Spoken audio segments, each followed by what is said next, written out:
So your GameCube's open button sticks and it's a pain to get it back in place sometimes. You smash the lid down or smack the side almost every time you load up your favorite game. Rather than beating your console senseless every time, let's fix it.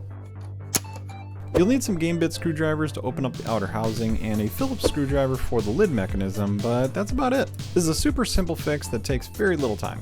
There are Gamebit screws to remove on each of the bottom 4 corners, and when those are out, lift the top of the case off. This holds all the parts for the open button, and if your console is a little dusty, it may be a good time to clean up the insides before putting it all back together too. But as you can see, when the open button is pressed, the black locking mechanism moves in and out of position.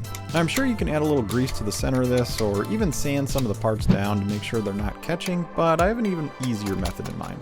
Since this unit has been sitting for a while, I'm going to wipe out all the little cobwebs and dust bunnies just to make sure they don't affect the movement of the lid. I would suggest you do the same.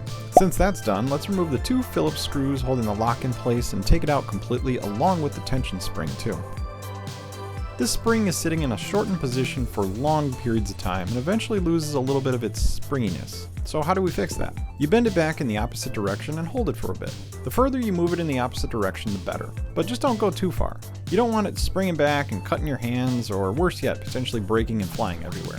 Not that that would happen, but you never know. Go slow and turn it only about 1, maybe 1.5 turns in the opposite direction.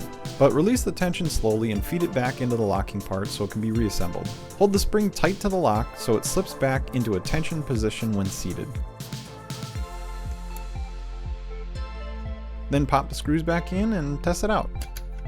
Works like a charm. Will this be a permanent fix? Most likely not. But it will fix it for a long while, so you don't need to smack the crap out of your system every time you use it. If this video helped you in any way, please leave a like and a comment down below. It helps spread it to others who might be having the exact same issues. Thanks for watching, and I'll see you next fix.